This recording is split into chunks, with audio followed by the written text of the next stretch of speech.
पश्चिम बंगाल चुनाव में एक मुद्दा सबसे ज्यादा गूंजा था। ये मुद्दा था बांग्लादेशी घुसपैठ का।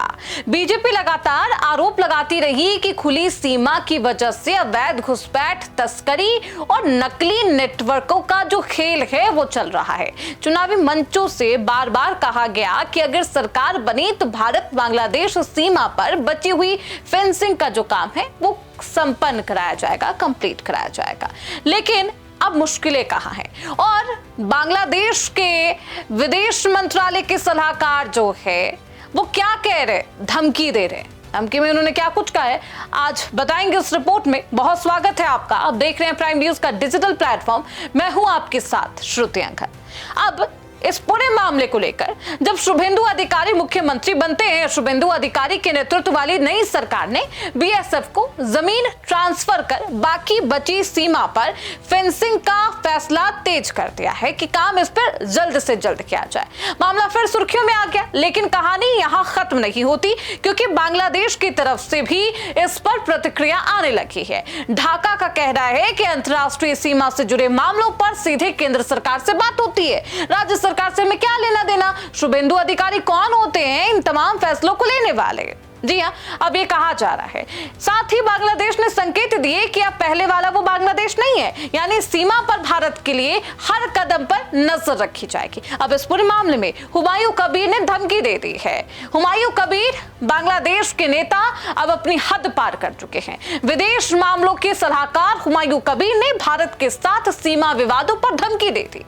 हम झुकेंगे नहीं, सीमाएं अब वैसी नहीं रहेगी जैसे हसीना के दौर में थी। शेख हसीना, ये बांग्लादेश अब उस कठिन दौर का बांग्लादेश नहीं है।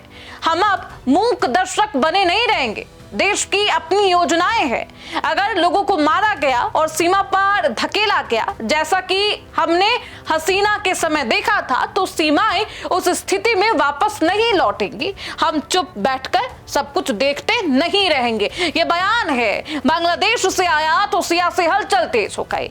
और उन्होंने इसके आगे भी कहा, यदि हम द्विपक्षीय संबंधों को आगे बढ़ाना चाहते हैं तो दोनों देशों के नेतृत्व की मानसिकता, प्रतिबद्धता मजबूत रहनी चाहिए। चुनौतियां निश्चित रूप से होंगी और कुछ मामलों में गंभीर चुनौतियां भी होंगी। हालांकि जब तक बातचीत के दरवाजे खुले हैं तब तक इन्हें सुलझाने की पहल की जा सकती है।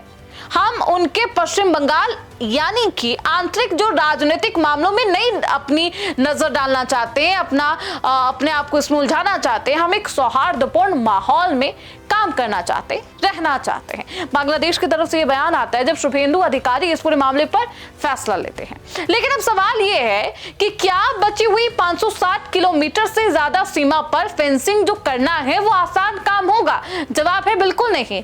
लेकिन क्यों नहीं होगा उसे आपको समझाए उससे पहले आपको यह समझाते हैं कि आखिरकार मामला और पेच कहां तक अटका है। देखिए, पश्चिम बंगाल बॉर्डर की बात करते हैं। 1647 किलोमीटर हिस्से में फेंसिंग कंप्लीट हो चुकी है। कुल सीमा का करीब 74% कवर है। अब कुछ संवेदनशील इलाके हैं, वहां पर काम बाकी है। 850 किलोमीटर से अधिक सीमा पर काम बाकी है।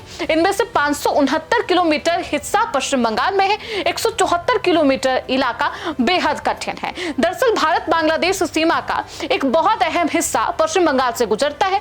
यहाँ कई जगह ऐसी है जहां सीमा के बीच में नदियां हैं, कहीं दलदली जमीन है तो कहीं घनी आबादी। करीब 112 किलोमीटर हिस्सा ऐसा है जहां पारंपरिक कटीले तार लगाना नामुमकिन है, बहुत मुश्किल। मानसून में नदियां रास्ता बदल देती है और कई जगह महीनों महीनों तक पानी भरा रहता है। सिर्फ भूगोल ही नहीं, यहाँ की जमीन भी एक मुश्किल पैदा करने के लिए बनी है। फेंसिंग के लिए बीएसएफ को जमीन चाहिए, लेकिन गांवों में कई लोगों के घर भारत में और खेत सीमा की दूसरी तरफ है। ऐसे में स्थानीय लोगों की रोजमर्रा की जिंदगी भी प्रभावित होगी और यही वजह है कि इलाके में विरोध भी है। राजनीति में इस मुद्दे को खूब भुनाया गया। पहले केंद्र और राज्य सरकार के बीच बीएसएफ के अधिकार क्षेत्र को लेकर टकराव रहे, लेकिन अब नई सरकार तेजी से जमीन की बात कर रही है। हालांकि असली चुनौती सिर्फ जमीन नहीं बल्कि उस पूरी सीमा को सुरक्षित बनाना है और माहौल को अनुकूल भी करना। खैर, देखना बेहद दिलचस्प होगा इस पूरी चुनौतियों से कैसे सरकार निपटती है। फिलहाल इसी के साथ इस रिपोर्ट में बस इतना ही। देखते रहिए प्राइम न्यूज का डिजिटल प्लेटफॉर्म।